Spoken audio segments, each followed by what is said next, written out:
I'm gonna turn on the recording. So we're officially recording now. So first of all, thank you all for coming. Let me just introduce myself. My name is Dr. Amory Delapizzi. I am an associate professor of biology at Dominican College in Orangeburg, New York, which is about 30 miles north of New York City.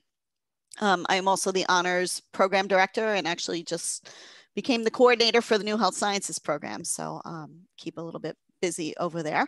And in addition, I'm also on the faculty rep for the NRHC executive board. So thank you all, for coming, and of course for your support of NRHC. So this is a roundtable presentation, and for this particular roundtable discussion, which is conversations about race and culture, we have two groups of students who will be presenting. And because we have a smaller number of presentations in the session, we do have a little bit more time for each presentation. So I told the students to take, I'm not going to be as strict with time because we do have a lot more time here, but, to take about maybe 10 minutes or so to introduce their topic, and then they can open up the floor for questions or discussion, however they choose to do it. So each group will have about a half an hour in total. And then at the end, we can open up the floor to, general questions and continued discussion. Okay, so without further ado, I'm going to turn over the platform to our first group. So we actually have two students presenting in this group. We have Lisha López-Sánchez and Cathryn Rigby from Westfield State University. And the topic of their presentation is the color of silence. Thank you, everyone. It's so nice to be here. Thank you so much for having us today. It's an honor. It's our first time presenting, so we're super excited. My name is Lisha López-Sánchez. I'm a sophomore here at Westfield State University, and I'm double majoring in early childhood education and Spanish. And I'll let Kat introduce herself. And I just want to ask, is it okay if I share my presentation right now? Perfect. Okay. Okay, so while Alicia does that, I'm going to introduce myself. Hello, everybody. My name is Rigby. I am a sophomore at Westfield State University. I am a newly declared elementary education major with a concentration in psychology. And then aside from that, I am super excited to get started. So am I. And The Color of Silence is the name of a column that we were able to create with some friends this past semester for Westfield State University's newspaper called the Westfield State Voice, and it focuses on raising the voices of BIPOC or Black, Indigenous, people of color students. And we're just going to go into a little bit of more detail of our column and how we created it, and just go over our entire process with that. Okay, so I'm hoping everyone's screen looks the exact same, but at least on my screen, if you look to your right, you will see two pictures from the Avengers movies. So the top one is showing Captain America, and he is at the forefront of your photo. And then if you look at the second one, it is actually the Black Panther, and he is at the forefront of his photo. And the whole reason that we decided to put these photos in was because we wanted to talk a little bit about how we find importance in letting the people, like BIPOC students and faculty, really talk about their experiences and be able to be the forefront of their of the microaggressions, the stereotypes, and all the hard things that they face when it comes to race-based aggressions and such. So a little bit about where it started. So it started actually in Zoom meetings, in our class meetings, and what happened was we just sit and we talk about all these things that we'd experienced in classrooms, in society, and we noticed a lot of these common themes of race, racism, micro and macroaggressions on our campus. So just a little quick, brief definition of the words, just so we're all on the same page. So microaggressions are subtle and a lot of the times unconscious expressions of racism. And then racism is the prejudice or oppression of someone based on their race, racial group, or ethnic group. And then race is just a social construct. Nope, racism is a social construct created by race. It's okay, Kat. I know what you mean. So race, jump in and add to what Kat is saying. Racism, race stems from racism. Race is a social construct we're honestly all human beings, but because society created race just because of racism. So because of all these prejudice, we are ingrained because of society to think that race is an actual thing. And even though it's a social construct, it is still very much real in the lives of everyone. And, you know, this really affects all students on campus. And because we attend a predominantly white institution, sometimes it's really difficult to start conversations around race and racism and these micro and macroaggressions that happen on campus, like Kat was saying. And so we really wanted to, it started as a class project, but we really wanted to create something where students would have the opportunity to kind of take this forward and have this safe space to be able to tell their stories and share all of their stories. And also to add to what Kat was saying about our pictures, we also thought it was very important for BIPOC students and faculty members and professors to be able to tell their experiences themselves and be able to raise their voices and express themselves and to be able to be on the forefront, because sometimes we aren't really allowed to express ourselves the way we'd want to and share our stories ourselves. And so we really wanted to create a safe space for people to be able to do that. And it ended up becoming a peer-led project, more of a passion project instead of just a classroom assignment. We ended up taking it so much further, and it was just amazing. We're going to be talking about that. Yeah. One thing to anybody who's the teachers in the room, if you ever get a chance to, and to like make a group of BIPOC students, like I promise you, like amazing will happen. I truly give all the credit to my professor for allowing us to be a group of all BIPOC students, because without that space that she created for us, this project would have never happened. So if you have the chance, please encourage it. It's really beneficial. And you see a lot of progress, honestly.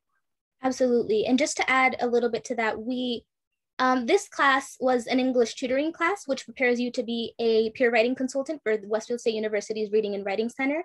And I don't know what I was expecting when I was going to take that class. I thought we were only going to focus on writing, but it honestly became so much more. And I'm just so grateful because now this beautiful project and this column came from it, and it's already started to make so many impacts and changes on campus. And we just can't wait to share all of that with you. Okay, so a little bit about our project development. So really quick, and I will get more into the nitty-gritty of it. But if you look, the pictures, actually there's a website for The Voice, and you can see that we actually have a bunch of stories already posted, and they're getting lots of views. Yesterday, I think Lisha said she had like 87 views on her thing, on her story. And I think we just were taken back and off for a second. But just a little bit about the project. So we just have our ideas that we had. And then the blog was one of those ideas that it was like an instant idea. It was like, you know what, that's the best way to put out everyone's voices and let everyone share their stories. However, we did, after thinking about it a lot more, we did realize that there was the chance of comments on these blog posts that aren't positive. And we didn't want to put any students through any backlash or any negative comments, because it does take a lot of courage to share these types of stories. So we wanted to make it as a positive environment as possible. So then we were like, you know what, the blog post is not going to work for this. It's not the right forum. So then we were like, you know what, why don't we try an Instagram page? You know, like that's kind of like in the like norms of like our generation, and we want to be within our generation, and we want to be long lasting. However, with the Instagram page, it was like the same idea of the negative comments, negative backlash. And then we didn't really have any regulation over the Instagram page of like who said what. There was no like filtering system. So that was another reason we were really against it. And then luckily, thanks to our amazing professor, she actually helped us out a little bit and said, you know what, why don't you try a newspaper column? And I think, at least me personally, I was like, well, how is a newspaper gonna be long standing? You know, like it's not really like within like our generation, but clearly I was wrong. And the newspaper provided benefits such as we can regulate the stories, we can regulate to make sure no one's trying to post a hate comment.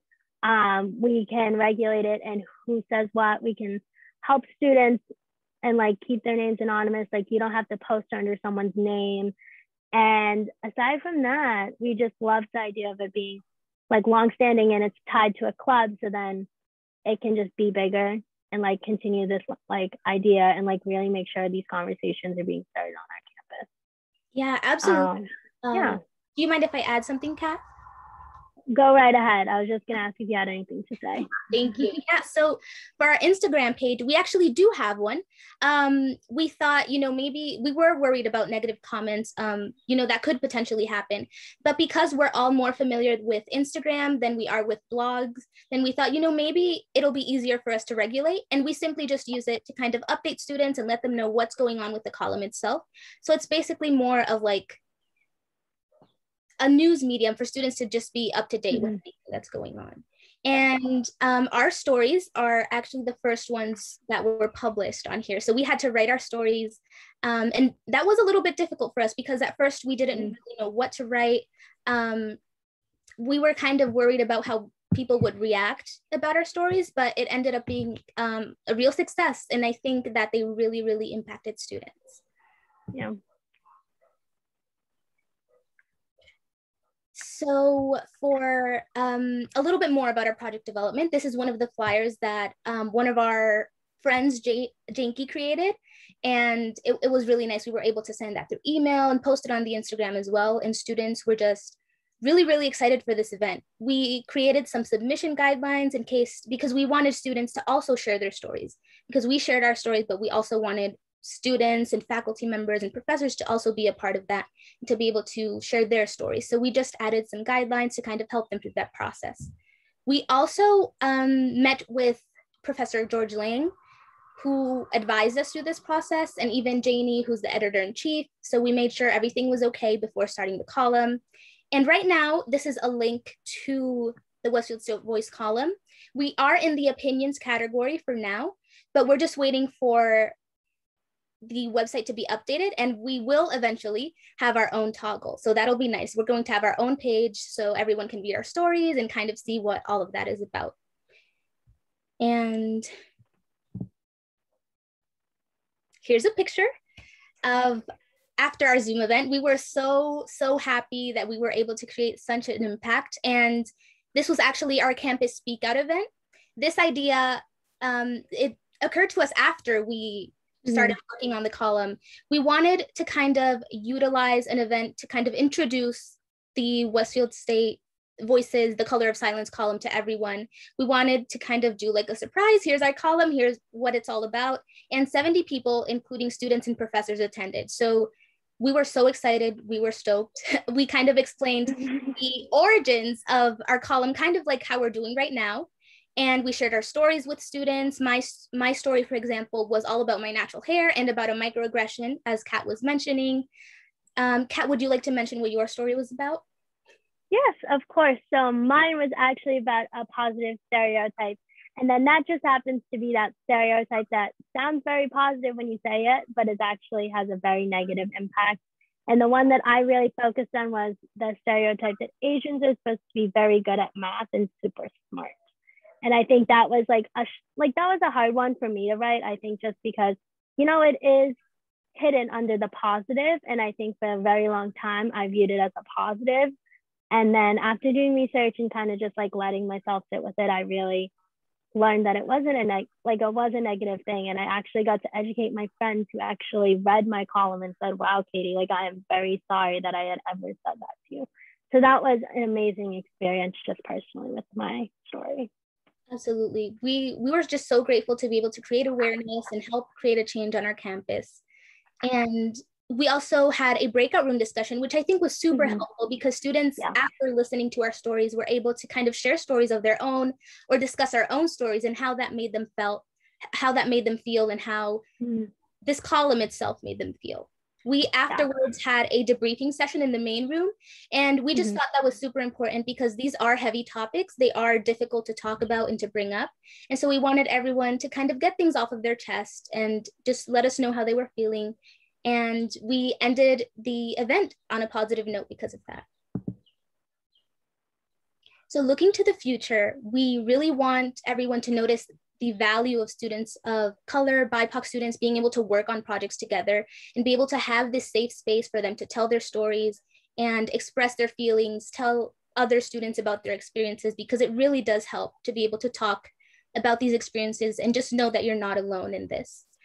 So we want to keep that safe environment. Also, we want to increase dialogue. These conversations are rarely had, and it's really important for us to be able to have these conversations surrounding race and racism in a safe space and just have them more often, because they really need to be had.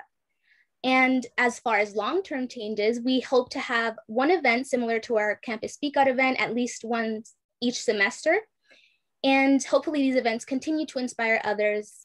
And we're really, really hoping that after we graduate, future students will be able to continue carrying the color of silence and just continue our legacy and help creating change on campus. And now we'd like to open up the floor for any questions. We'd love to hear about any feedback that you may have for us, what you think of it. And, you know, we just really hope that other universities will get inspired and kind of, I guess, continue in our steps. Thank you so much for listening. Thank you.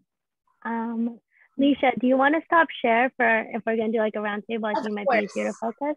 Yeah, awesome. Perfect. Thank you so much, Kat. Great. Well, first of all, thank you so much for that very inspiring presentation. I have to say, you know, personally, I'm really impressed with what you two have accomplished, especially, you know, as sophomores. You know, you've gotten this up and running, and you have another couple of years ahead of you to really get it, you know, going. And hopefully, you know, you'll have people down the road who will take over when you graduate. I'm just going to ask just an easy question. What is the percentage minority on your campus? I know you said that it's a white majority, but do you have any idea about the numbers on the campus? Yeah. Oh, go ahead, Kat. I'm sorry. I was going to say, I don't personally know, but I feel like it's very, very small. I want to say it's around 10%, but it might be a little bit higher. I could be very wrong though. Okay. Yeah, so I believe that around 75% of our students are white. I do not know the exact percentage of whatever racial or ethnic minorities are on campus, but I do know that the vast majority of our students are white.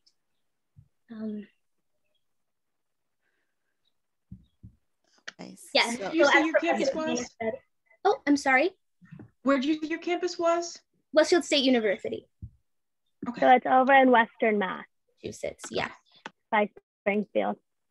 Yeah. So if we have 75% of white students, like Professor Deanna said, we're less than 20% BIPOC students. There are very few of us.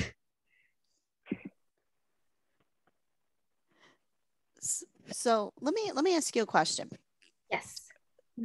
As honors programs directors, right, we're always looking for ways to make people feel more welcome.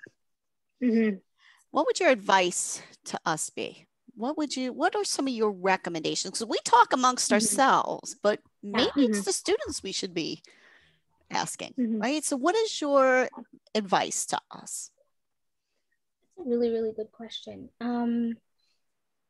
I think, at least for me, knowing that we maybe not shying, I know it can be uncomfortable to talk about race or racism or ethnicity even, but just being able to have these conversations and embrace students of color, because I feel like it's not a situation of not seeing our color, but embracing it. So I feel like just accepting the way we are, being able to have these conversations, having a safe space where we know and we're able to feel that we belong, that's super helpful.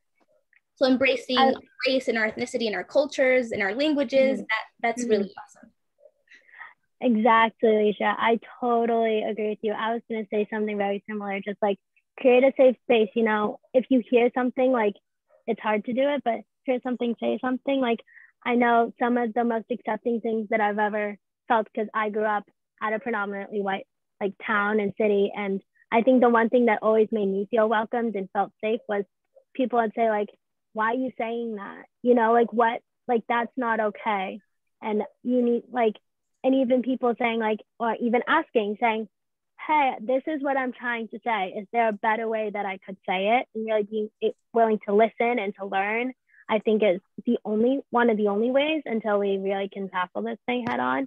Because it's the little moments, it's the little conversations that really make a big impact in lives. So Yeah, exactly, Kat. I feel like this is such an educational process for all of us. We're all learning, and being able to be open to correction and be open to kind of learning about different things surrounding race. I think that's super important and helpful. Brooke, did you have a question? Not so much a question, more so adding to the conversation.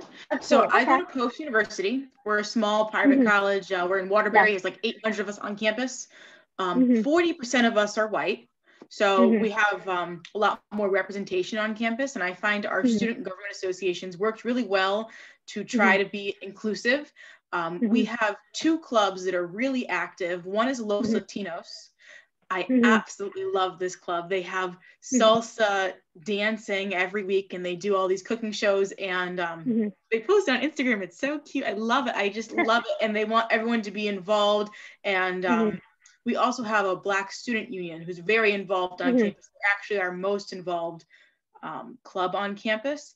And to better understand all the students' culture, something that we do is we have like a cultural food day where in Waterbury, we have like 6 or so of our local food vendors come, and they bring different types of foods to kind of immerse everyone in their cultures. I don't know if you guys have anything like that on your campus, but I absolutely love it. And I know a lot of the students love it as well. Yeah, we were looking into that. I'm actually on the campus activity board at my school, and we were looking into it. I think we just tried to like squish too much into like such a short period of time. But I like to hear that it's very, it's like people go to it and people embrace it. So I guess I'll have to keep going and keep pushing for it, because I would love to do something like that at our school.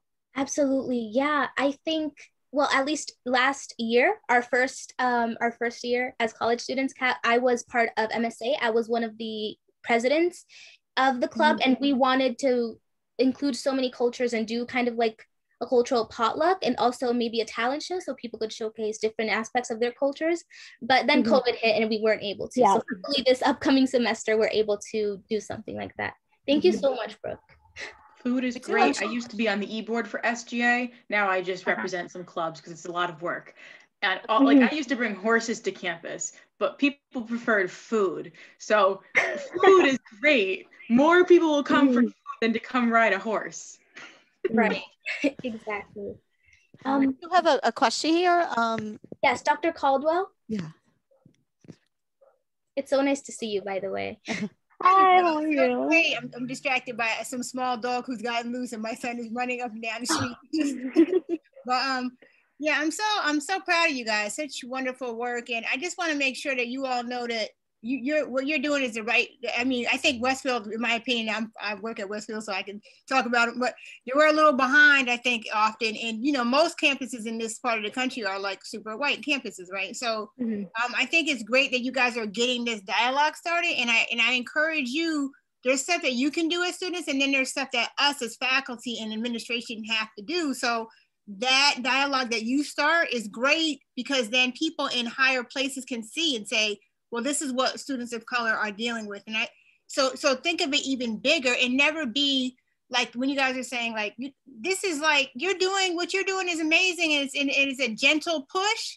So you're never doing too much as far as I'm concerned. You know what I mean? So it's wonderful. And hopefully it'll lead to some other things on our campus that we really need done as far as student work, and also things that we need to do. So anyway, I'm just saying how proud I am of you. And I don't have any follow-up questions because you guys answered all the questions I have, but I might chime in later. But awesome work. Thank you. We really appreciate your support so much. Professor Deanna, did you have something you wanted to say forever ago and we just kept missing you? Let me pass the mic to Asiyah, and then I'll always have something. I just wanted to say that I think this is like such a phenomenal idea. Like I think it's a simple enough thing as far as implementation, like for faculties and like for a college to do, but I think it has such a huge impact because Just going back to the question that you asked earlier about how, like, what faculty can do to facilitate this, you know, more a feeling of welcomeness.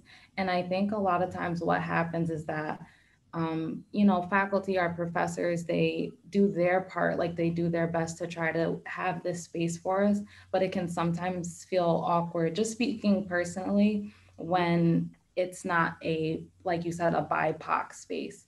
So I feel like just facilitating like the conversation for us, like saying, here's this time, here's this place that you can meet to talk, is like more than enough. Like that would be so helpful. I feel like even for me, if I was just able to meet with and speak with the other students of color on my campus, because my campus is very small and also predominantly white. So even just, you know, knowing that there's other students of color on my campus and meeting with them and talking with them, I feel like would be amazing. So I think it's such a great idea.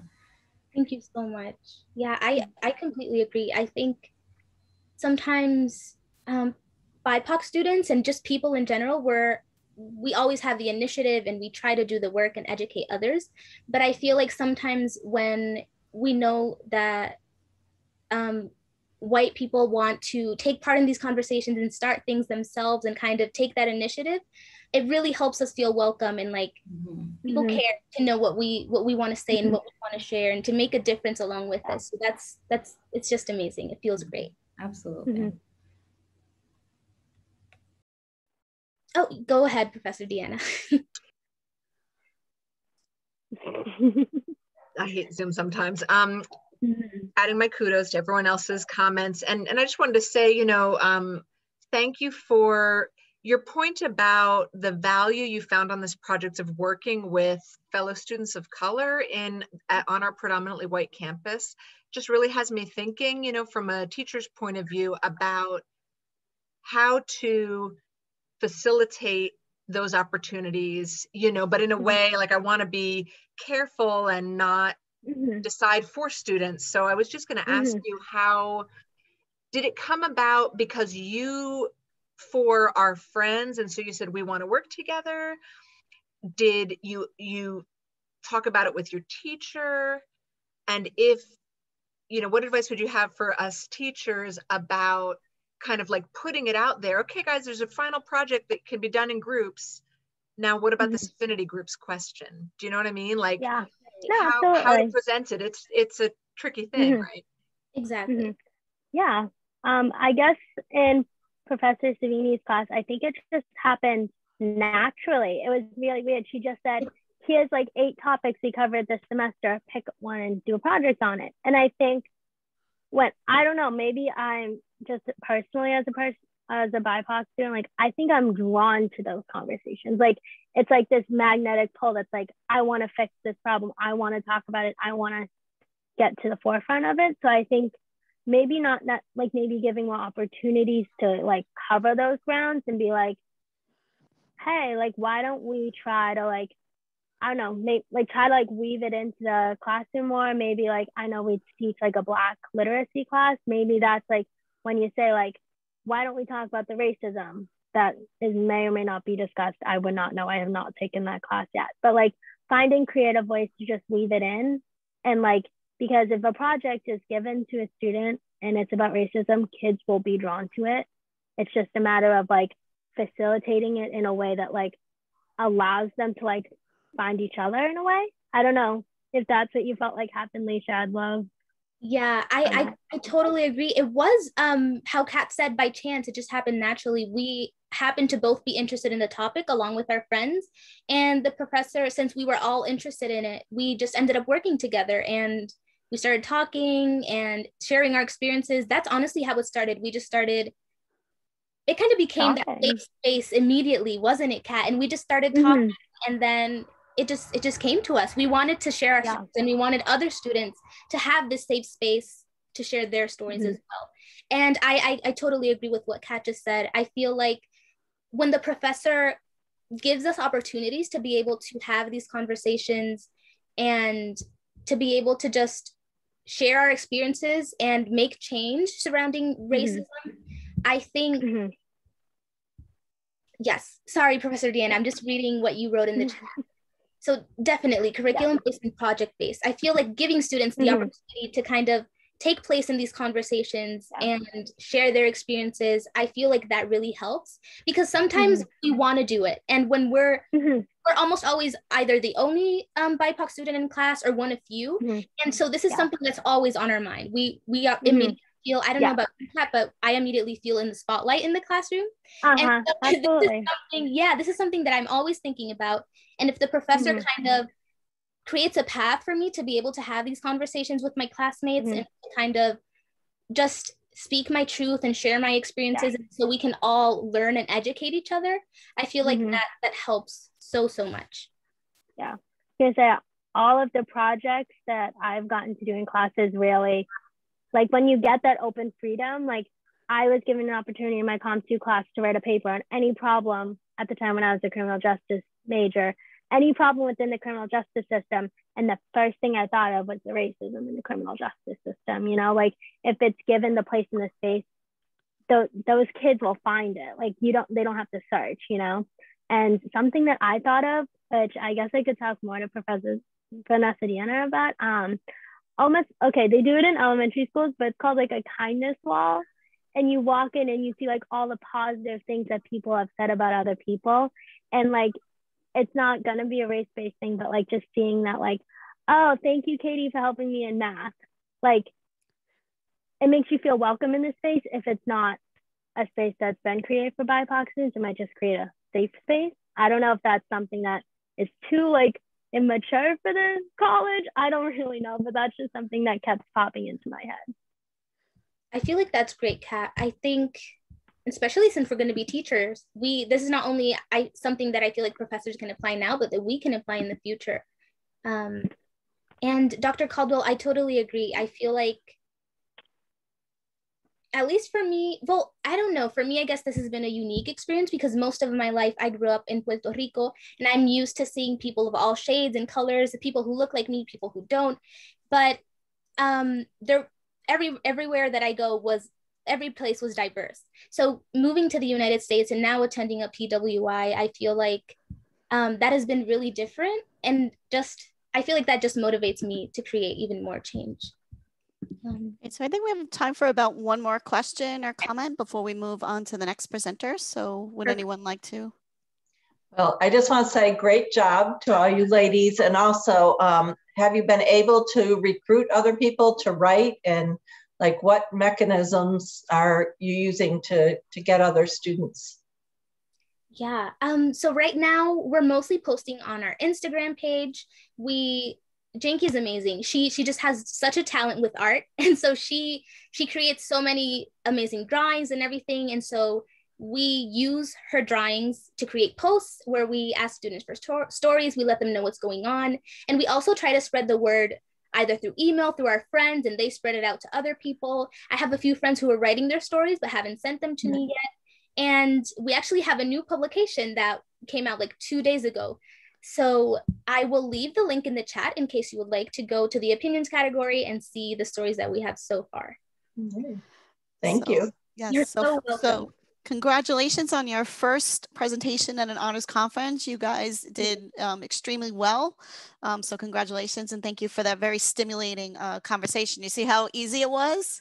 It was. Right? You just start it. And then everyone just jumps in. So, but you led the way to a great conversation. So thank you very much.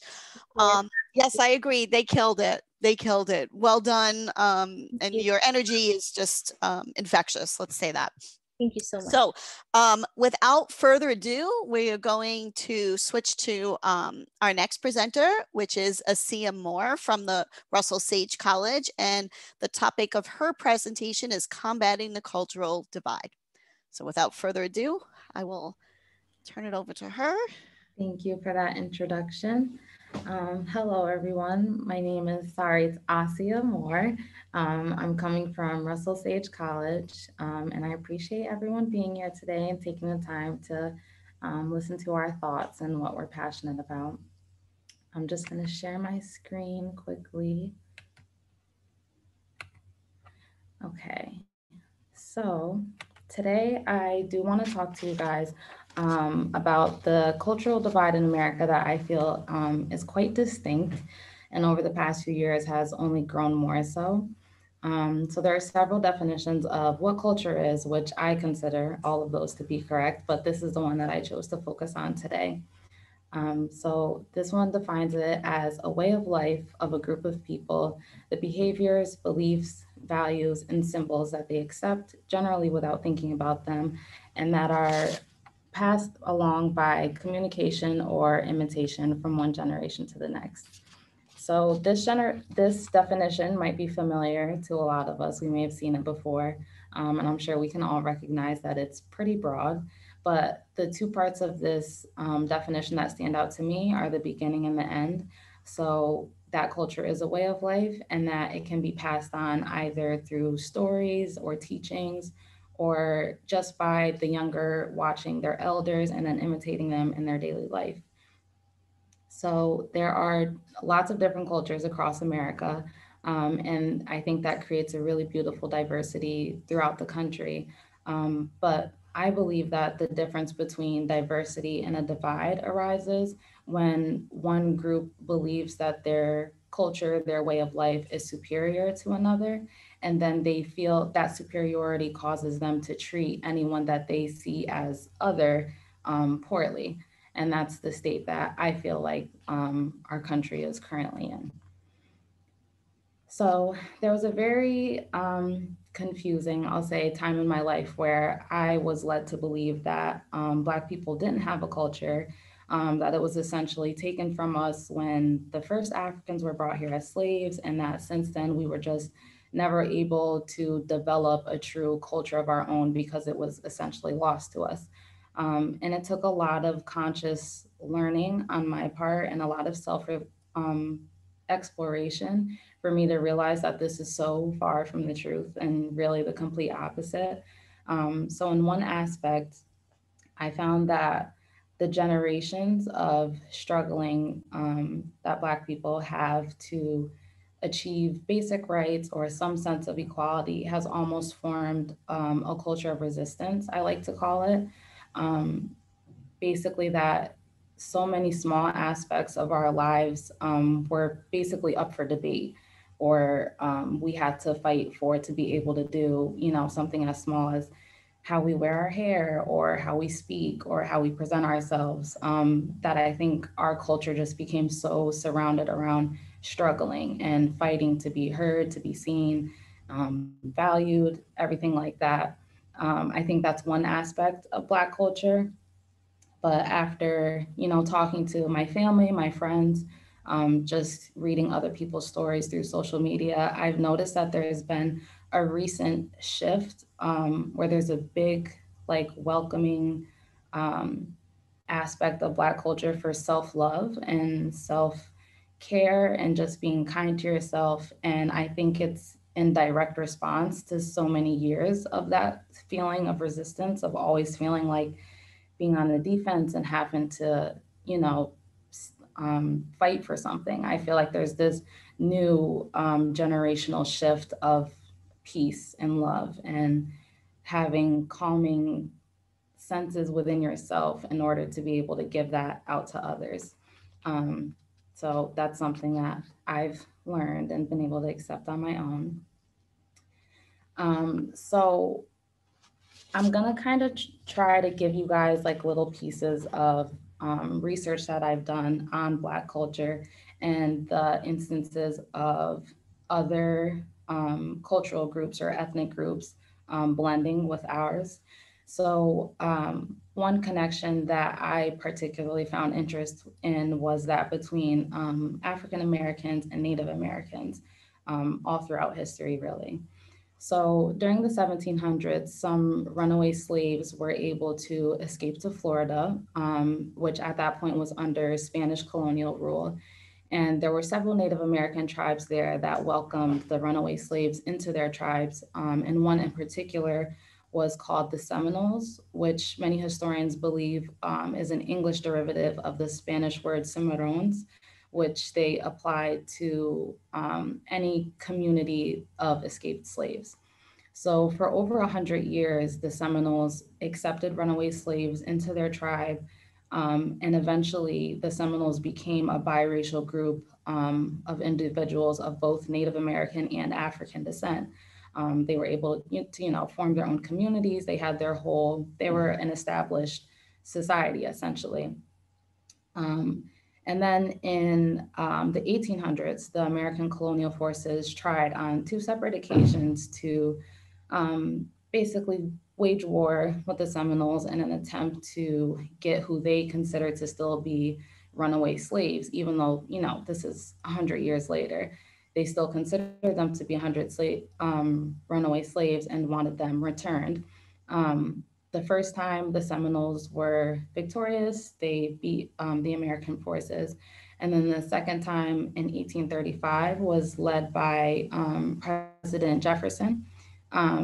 And he sent them there not only to try to get back the Black Seminoles, but also in an effort to relocate the Seminoles who were in Florida to the Midwest, which he called the Indian Territory. And this was one of the stops on his Trail of Tears, it's called.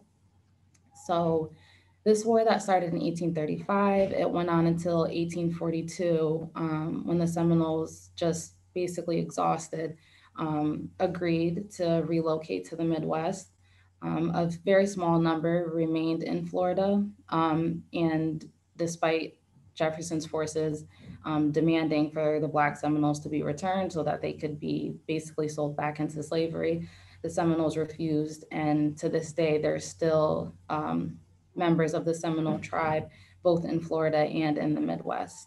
So I find that story to be very inspiring, and I found it to be very interesting. And these are just some pictures I have of the Seminole Native Americans. So the culture of resistance that I mentioned before that I feel the Black community developed, I think it can be seen in more than just the Black community. I think it can be seen throughout communities of color, mainly because historically, I think we can all recognize that oppressed groups who fight injustices that are within their own community, it often leads to high political and social tensions. And it not only the struggle against that injustice, I find that it not only forms connections between generations of the same culture, but it also forms, feelings of solidarity across cultures and races and ethnicities. So in much more recent times, that historical solidarity that we've seen, or that I've seen between Native Americans and African Americans, it was seen again with the Black Lives Matter movement and also the protests at Standing Rock. So I noticed personally a lot of Black Lives Matter activists that basically I follow on social media recognized that the injustice that was happening at Standing Rock was unfortunately very similar to the injustices that they were facing, in the sense of having a common oppressor, I guess I'll say. So they used their platforms to speak on the injustice that was happening there. And then that led to, the Native American protesters. And, it was even more than just Native Americans who were protesting this. It was everyone of all different races. But they then spoke on the Black Lives Matter movement, and it really strengthened the sense of togetherness and realizing that there's more that connects us than separates us. So I found that very moving. And this was actually one of the things that sparked my interest into looking into the history of our partnership. And then I just have another example that I have a little bit of a personal connection to that I find very inspiring and moving, which is the connection between African Americans and Palestinian people. So evidence of the two groups working together, again, is all throughout history. It's a little bit more modern since the Palestinian fight for freedom began in like the 1940s. And the first Palestinian-Israeli war was in 1948. So two instances I always like to share with people is Huey Newton, who was a leader of the Black Panther movement. He visited Palestine and he met with the Palestinian Liberation Organization, met with them, discussed their ideas and their goals with each other. And when he returned to the States, he released a statement on the state of Palestine and the Middle East. And he gave his support for them, wished them success in their efforts, mainly because he saw their struggle and the Black Panther Party struggle both as one against US imperialism, which I find to be very interesting. And then also Malcolm X, even before Huey Newton visited Palestine, did the same. He was one of the first actually to meet with the Palestinian Liberation Organization. And he did the same. He returned to the States, wrote a statement on them, and he even more strongly gave his support, saying that there was no legal basis for the Palestinians' removal from their land. And then in a little bit more recent news, in 2018, political prisoner Ahmed Sadat, he wrote an introduction for a book on Huey Newton and just shared his support for really an activism icon and thanked him for the support that he gave the Palestinian people. And also recognized the struggle that is continuing on and gave his support for the Black Lives Matter movement. And I just think that the camaraderie that exists between the two groups is very interesting, a little unexpected if you don't look into it on your own, but I think it's a very powerful partnership. So those are the examples that I have of, two cultural groups working together. And now I kind of have some questions for you guys that I'd love to hear your thoughts on. So my first question is, do you feel that partnerships like these between two cultural groups fighting against injustices, do you think that that could be an answer for the cultural divide that exists in America? It's a little bit of a heavy question, but there's no right or wrong answers. I'm just wondering everyone's thoughts on that.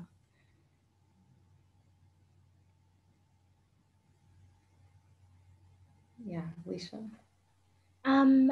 I wholeheartedly agree. I feel like if we all unite, we have such a larger and better chance to be able to create change and just, I hope one day, just get rid of racism once and for all.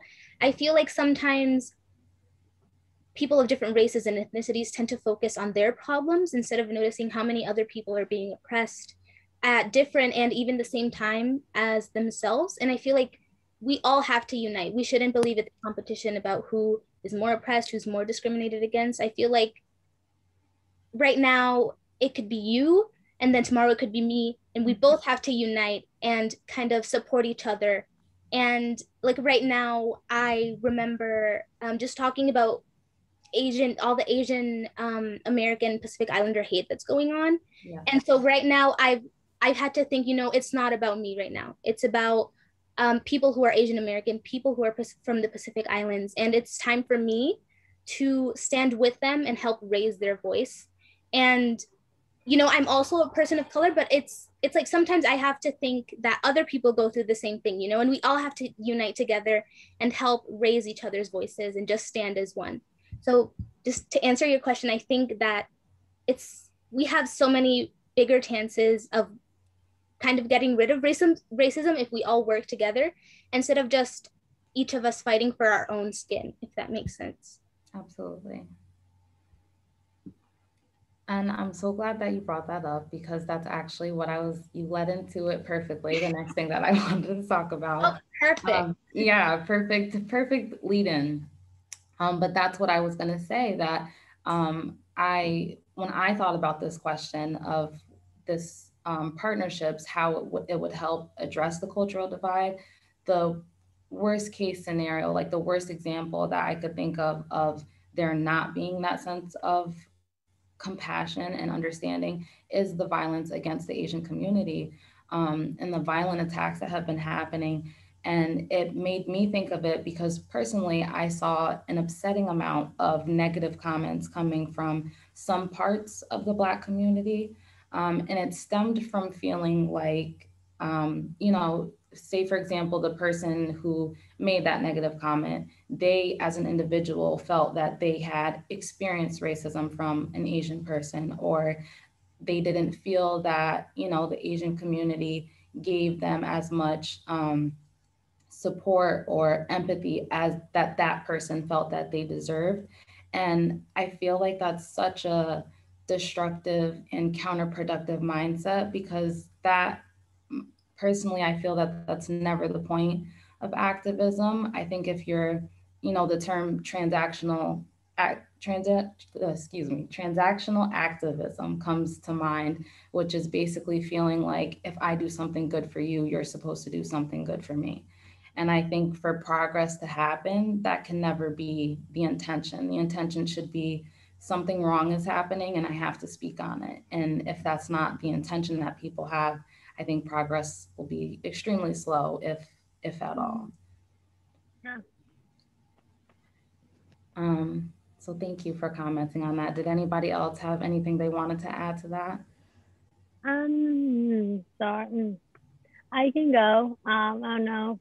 Do you want to go first, Professor? Nope. It's all you, Cathryn. Oh, okay. I want to go first. I want you to go first. Okay. I'll be quick, I promise. I was going to say that when everything did start with the Asian violence, I think something that really touched my heart, and I think it's why I see value in people working together, is when Lisha just texted me. She was like, if you need anything, I'm here. You know, and I think that just moves mountains when you think about what working together and supporting each other can do. Because you know what, that it's just like, it warmed my heart, you know. And I think that shows like, wow, like if you support each other, you guys can give each other voices. Absolutely. Dr. Caldwell, would you like to jump in now? You have your hand raised. Yeah, I just wanted to say that these young people are so amazing, and I just want to make sure, because when you're young, it's super overwhelming, like these things happening. But one thing that we have to remember that 7-year-old people, we have to remember that there's this long stretch of history that precedes everything that we're experiencing. So, hey, I'm 7. For example, you are 7. Thank you. So, for example, in Chinatown in New York, there was like I can't remember what they're calling themselves now, but it's like a yellow jacket group where they're visible and they police the streets. And this happened, Bubba, come on, honey. This happened way before the Young Black Male in Progress. So this happened way before they even had these quote unquote new attacks, because Asian folks have been under attack. But what our walkaway should be is that there's a way in which institutional racism works for all these groups systemically and historically. So if we don't recognize that, it's going to be very frustrating. And what's most important is that we say, wow, they have been kicking our individual butts in these particular ways that are particular to different groups for all this time. And now we can say, okay, now we can look close, which by the way, activists have been doing forever, right? So, you know, Yuriko Uchiyama, I mean, I could go on and on. So, but it's important for us to know, like to look back and read and say, oh, all these people have been doing this.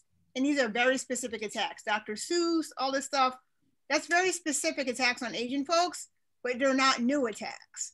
So they're new to us, but they're not new to you know, the ways in which Asians have been constructed, or indigenous folks or Black people, whatever. So anyway, it's just something to keep in mind as you move forward, so that you don't feel like, because otherwise it seems like it's about your personal, like if I'm just nice to a person, it's really not about you. There's like this larger systemic issue that many people, because they breathe the air like we all do, we're all homophobic, we're all affected by racism, sexism, and on and on and on. Because of that, we all contribute and we can all help, but we all have to first say, this is what happened here. And that's a long talk, but I just wanted to say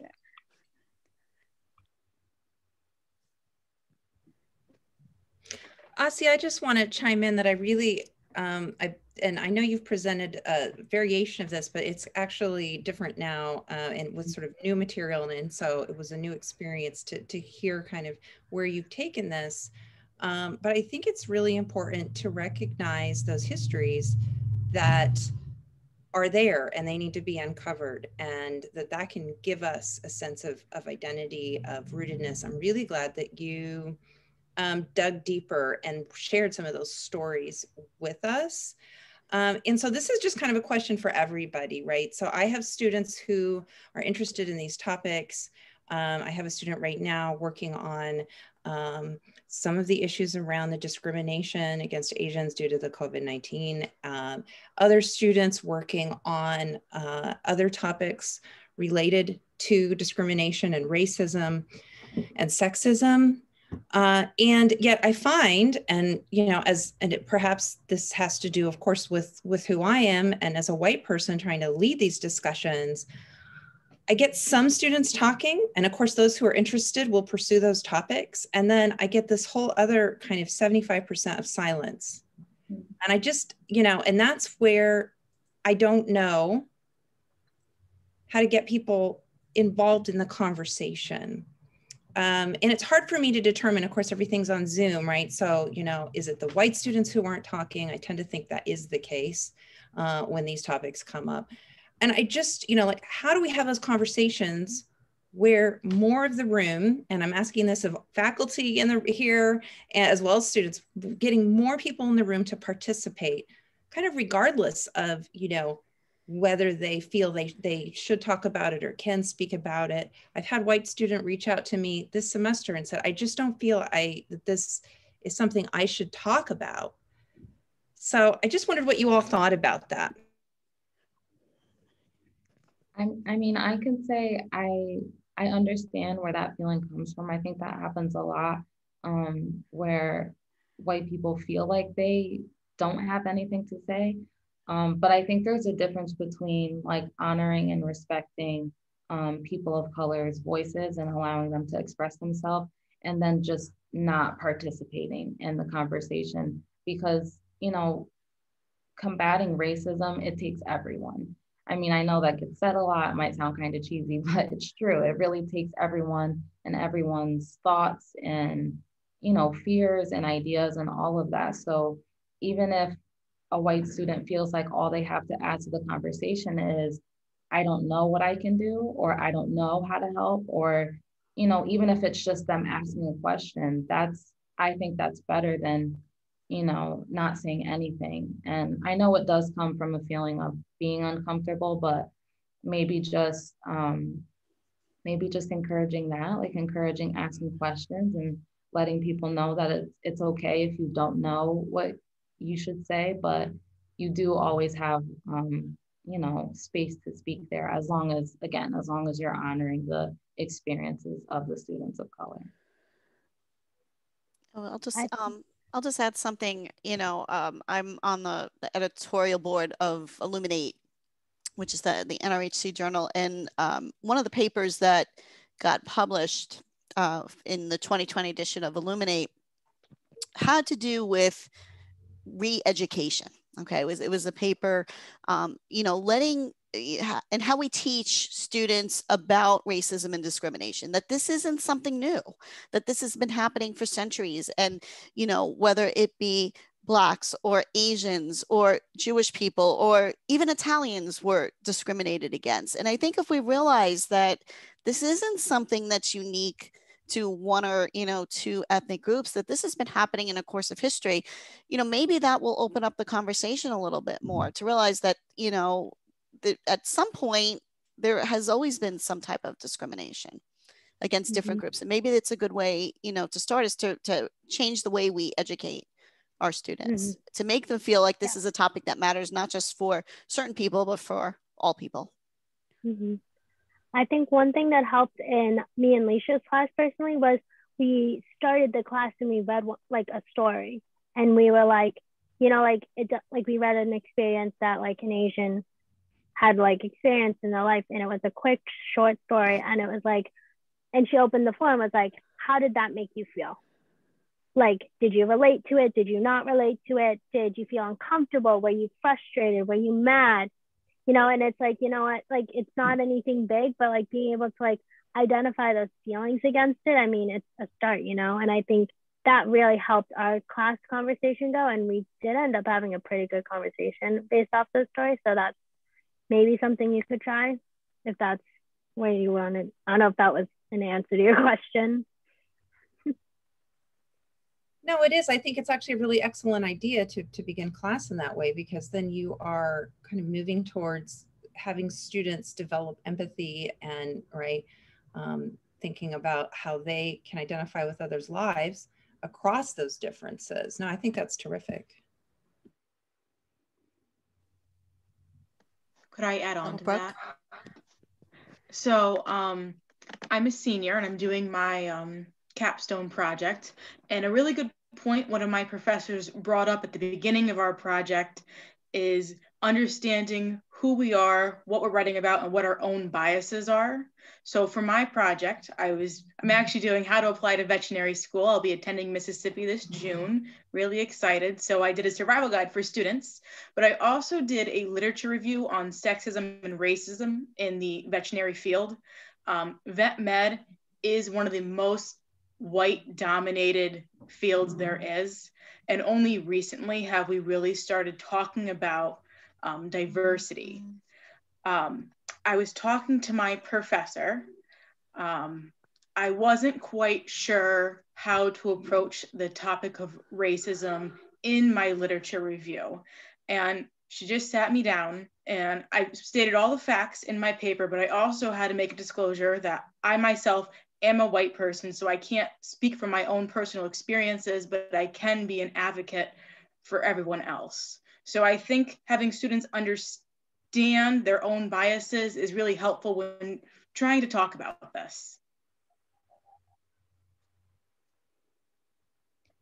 And I also think it would be, it might be helpful to remind students, just through my own experiences, I find that in a way, understanding someone's experiences and respecting them are not always, they don't always have to go hand in hand. So even if you might not understand, like, you know, understand what that person went through, because sometimes there's no way you can understand. There's no way that you can imagine what something might have made someone feel. But as long as you respect that boundary, or you respect how they said that they made it feel, it made them feel, I feel like that's all that really matters in really having a sense of unity. As long as we respect one another, then I think that sometimes can be more important than the understanding piece. Can I add to that? So yeah, humanizing people. I always tell students, like, in the film class, when we're doing like deconstructing like the characters, I'm like, are they humanizing folks? And even responses that we have as individuals, all of us have biases, is humanizing them. Why do gay people keep complaining? Well, that's not humanizing gay people, because you're assuming that they shouldn't be speaking on something that's happening, something that's oppressed. Like, there's ways in which we see people and we don't see them as fully human, and we can catch ourselves doing that. I think we are able to be like, wait a minute, is this something that addresses the full human range of emotion? And we talk about that a lot in my classes. But I was going to say, Tanya, if I may, I was going to say that I start my class and I teach 101 ethnic and gender studies. Like, so we go right into like, it is super difficult. Like, you know, often the white students want to talk, sometimes students of color don't want to talk, but I had to do an autoethnography of a time in their life based on sometimes they miss the mark, but that they could see. It doesn't have to be their own, because this whole thing about white folks and like racism doesn't impact me. Of course, racism impacts, it constructs all of our lives. Nicole Hannah-Jones came to our school, and I love that she was like, white folks, if you're going to an all-white school, that's a decision someone made somewhere. Like, it's a thing that happened. Either it happened for your grandparents or your parents. Like, you can't say you didn't realize that you were going to all-white school. You know, it's of course, right? So, because we also know white folks who make lots of efforts to make sure that they have all kinds of friends and they have all kinds of people in their kids' lives, right? So it's not as if it's an impossible. But anyway, starting with themselves, and I think, you know, Brooke already said this idea, but starting with themselves, and then I had them start with themselves, which isn't always.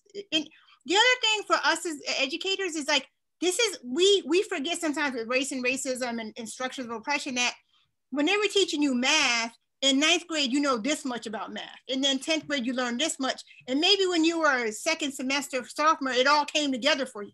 So as long as we can seed plant with them, I don't expect them often, Tanya, by the end of the semester. I still have people saying crazy, crazy things at the end of the semester that I'm like, no, that's not it. But it doesn't matter because maybe I need to figure out a way to grade that better, but they'll have it in like a few years. So as long as you're opening that conversation, and you know that better than like all of us know that, right? That you hear students saying stuff where you're like, I didn't know you were even listening. I didn't know you were even, or they'll be like, oh yeah, in your class, I learned this. And like, really? You learned that in my class? I thought you were asleep, or I thought you were resistant, or I thought, and we have done that ourselves, like later.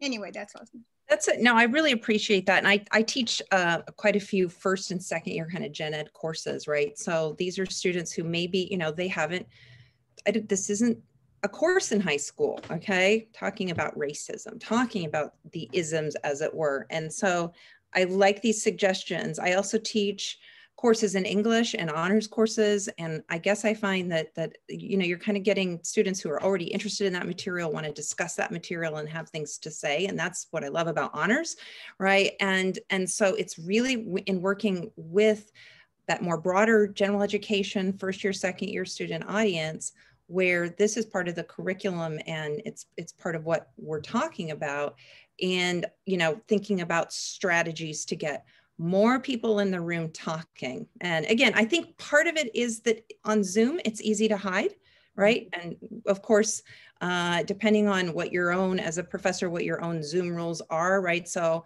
I don't force students to have their cameras on. I think to some level that has impacted how many students are actively participating. So I really appreciate all of your suggestions, and we're supposed to be back in person next fall. I think that, hopefully, the other piece that I would just mention is it does feel, and Asiyah, was part of your title about divide or something you said in the beginning. We are in a really crucial point right now in American history. And I think it's more difficult now than ever, right? So, just bringing up Black Lives Matter, I feel like suddenly you've got students in the room that don't know how they feel about it. Yeah. Some may be already predisposed against it, right? But there's some who just really don't know what they think. And then some who are supportive and have been following it. And so, I'm using that as one example, but I think as well what's going on right now with the discrimination against Asian American communities in this country is another example. These are really hard topics. And I feel that also with the change in presidents, right, moving from a Trump administration to Biden, students are really like, feel like more difficult conversations than maybe 5 years ago. Mm-hmm. And I don't know how others feel about that, but to me, it's gotten more difficult, not less. You know what, Tanya, I'm going to say this one last thing. I know you really on a time clock, but I was going to say, I think for me, it's an opportunity, a pandemic and all these things happening, because I'm like, if y'all aren't going to save the country, and let's be clear that old people don't save countries, like young people save country. So I tell them that all the time. I don't know why they always I'm like, these people in the freedom riders that we're covering this week are younger than you, by the way. But I'm just saying, like, this is a more important time. So this is a time that is actually a gift that you can see. We don't have to suggest it and say, oh, remember when? I say, no, not back then, like right now, right this minute, today, right this minute, while we're sitting here. It's a crucial time that you get to know your neighbor, that you understand their history and the oppression that they're experiencing. Because if not, our country is literally unraveling before us. So some people will get on board and some won't, and it doesn't matter because movements don't work like that. We don't have everybody we're all gonna go march. No, we don't. We probably have more people marching now than the civil rights movement. That's true. My mom said lots of people are home watching TV. She always told me that. So they were watching the march going by their house on the TV. So we should be clear about like how many people we need and how important it is right now. I think we should really push that with students. Like, if you don't do it, who's gonna do it? And I tell them that all the time. So whether you feel comfortable or not, it doesn't matter because we have to do it now. It's not even a choice. I just want to add one last thing. I know we are on our time limit, and I'm not sure if we'll have time for discussion after this, but I do want to make a point to, whether it's advice or just something like, food for thought for you guys to leave with. I like to make a point to people that when you are educating yourself or trying to learn about the experiences, of others, and particularly of people of other races or ethnic backgrounds, I think it's important to be careful not to form a stereotype in your mind about them while educating. And I came across this because I found myself doing it. So while I'm learning about the experiences of others, or even just the cultures of others, I end up boxing them in my mind. And I expect something when I meet someone of that culture. I've already assigned them. And while they're not negative stereotypes, it's still a stereotype. So then when that person doesn't fit the cultural stereotype I've created, I'm confused, or I don't know how to interact with them. So I just have learned myself, and I'd like to share with you guys, that when you are educating yourself about other cultures, just remember that, people are people at the end of the day. Everyone's different, regardless of culture, race, religion. Every person is not going to be the same in that group. And I try to remind myself of that every day. So thank you guys for the discussion. That was fantastic. So I just want to take this opportunity to, first of all, thank our presenters and also to congratulate them on a job well done. It says a lot that with just 2 student groups presenting, that we were able to carry on this conversation without a problem for the past hour and 15 minutes. So your thoughts were very inspirational, and I congratulate you on a job well done. So maybe we can give them all another round of applause. Again, I want to thank all of you for coming today to this presentation, and of course for your support for NRHC. And again, just a couple of plugs for the rest of the day. So faculty and staff, we do have a happy hour coming up at 6:15. So join the NRHC board for a little time to relax and to de-stress a little bit after a very long day. And students, tonight, get your 80s gear on and get ready for a dance party hosted by Taylor Bennett, who is our fabulous student rep. So hopefully we'll see you all a little bit later on for these great events. And thanks, and have a wonderful rest of your day. Thank you. Thank you. Great job, students. Good job. Congratulations. Awesome. Thank Well you done, for a everybody. wonderful conversation. Fun, enjoy right, high school, that's for sure.